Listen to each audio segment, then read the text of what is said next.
पिछली बार ये सपा, बसपा, कांग्रेस सब इकट्ठा मिले थे, तब भी हम 303 सीटें जीते थे और इस बार सब अलग अलग लड़ेंगे। इस बार तो 400 पार होना ही है और ये मान के चलिए कि हर प्रत्याशी 3 लाख से नीचे तो कुछ जीतेगा नहीं। मेरे कार्यकाल में लगभग 25,000 करोड़ के काम हुए हैं और ऐसे काम हुए हैं जो एटा के लोगों ने सोचा भी नहीं होगा, जैसे कि हमारा मेडिकल कॉलेज है और आपका जवाहर तापी परियोजना इतना बड़ा प्रोजेक्ट लगाया है। मैंने कहा था कि इस बार 400 पार, तो वो हमारे लिए बोला था उन्होंने, वो अपनी अपनी सीट बचा ले, ये बहुत है। 2024 के लिए बीजेपी ने अपनी प्रत्याशियों की सूची जारी कर दी है और इस बार भी एटा लोकसभा से बीजेपी ने निवर्तमान सांसद राजवीर सिंह राजू भैया पे फिर से भरोसा जताया और उन्हें तीसरी बार जो है टिकट लोकसभा से दी है। हम बात कर लेते हैं राजवीर जी से। सांसद जी, पहले तो यूपी तक की तरफ से बहुत बहुत बधाई कि आप तीसरी बार टिकट आपको दी है। आपको भी बहुत बहुत धन्यवाद। आपको तीसरी बार टिकट मिली है, अब जरा बताइए कि क्या इस बार आप जीत के हैट्रिक लगाने जा रहे हैं? देखिए, मैं ही नहीं बल्कि पार्टी जिसको भी टिकट देगी वो जीत के आएगा, तभी तो वो 400 पार करेंगे हम लोग। माननीय प्रधानमंत्री जी ने एक नारा दिया है इस बार 400 पार, तो 400 पार का जो नारा है उसको 100% हम लोग पूरा करेंगे। जी बिल्कुल। अब ये जो आंकड़ा है, जो इस जातिगत जो आंकड़ा है चुनाव में, वो संभवतः 2 बार, क्योंकि आपने समाजवादी पार्टी के जो सपा प्रत्याशी थे यादव कम्युनिटी से उतारा था, उनको आपने कई भारी अंतरों से हराया और ये आंकड़ा जो लगातार बीजेपी के पक्ष में है। इस बार क्योंकि समाजवादी पार्टी ने जो है प्रत्याशी चेंज कर दिया है और साग के प्रत्याशी को मैदान में उतारा है, जो माना जाता है कि वो बीजेपी का कोर वोटर साग। तो आपको क्या लगता है कि क्या समाजवादी पार्टी साग के वोट को अपने पक्ष में कर सकती है या कोई चुनौती आपके लिए खड़ी कर सकती है? देखिए, ऐसा कुछ भी नहीं है, बल्कि पूरे प्रदेश में कुछ नहीं है और हमारे सामने एटा लोकसभा से भी ऐसा कुछ नहीं है।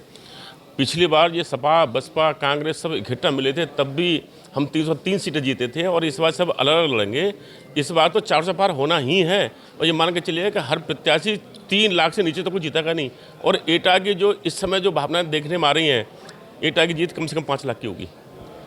अच्छा, आपको क्या लगता है, क्योंकि आप 2 बार 10 साल से लगातार सांसद रहे हैं और तीसरी बार आपको टिकट लगी है, अगर जनता फिर से तीसरी बार हैट्रिक लगाती है जीत के और आपको ताज जो है विजय का पहनाती है, तो आपको क्या लगता है कि ऐसी क्या जो विकास कार्य जो आपने कराए हैं और ऐसे कौन से विकास कार्य रहेंगे जो अब आप जो तीसरी टर्म में आप उसको कराने के लिए सोच रहे हैं? देखिए, मेरे कार्यकाल में लगभग 25,000 करोड़ के काम हुए हैं और ऐसे काम हुए हैं जो एटा के लोगों ने सोचा भी नहीं होगा, जैसे कि हमारा मेडिकल कॉलेज है और आपका जवाहर तापी परियोजना इतना बड़ा प्रोजेक्ट लगाया है। और सबसे बड़ी पुरानी मांग थी रेल की, हमने रेल लाइन भी दी है यहाँ, और हाईवे हैं, ITIs हैं, स्कूल्स हैं, इतना सारा काम किया है कि एक भी गांव ऐसा नहीं छोड़ा है जिस गांव तक हमने रास्ता नहीं पहुँचा दिया और एक भी गांव ऐसा नहीं छोड़ा जिस गांव तक हमने बिजली नहीं पहुंचा दी।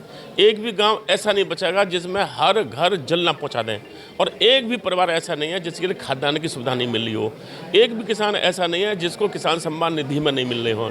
गरीब पात्र लोगों को शौचालय, गरीब लोगों को जो पात्र हैं उनको आवास और जो गरीब लोग हैं उनको निःशुल्क बिजली, ये देने का काम किया है जो कभी नहीं हुआ, हमने 9 साल में किया है।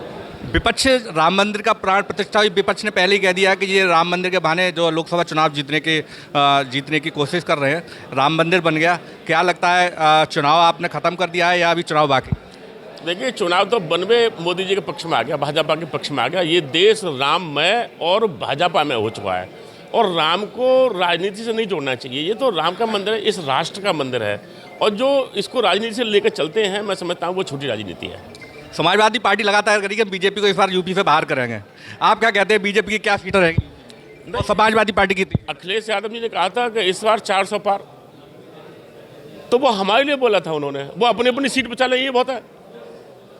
आपको लगता है कि जो उनके परिवार की सीट है वो जीत सकते हैं या वो भी लूज करेंगे? बहुत ताकत लगानी पड़ेगी तब जाकर कहीं सफलता मिलेगी और हम जब ये कह रहे हैं कि हम 80 में से 80 जीतेंगे तो एक भी सीट उनको नहीं मिलने वाली। मतलब इस बार उनका खाता जीरो रहेगा? बिल्कुल जीरो रहेगा।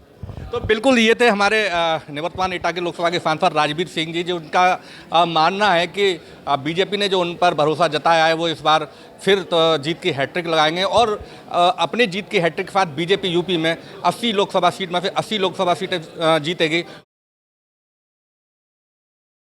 देवेश पाल सिंह, यूपी तक, एटा कासगंज।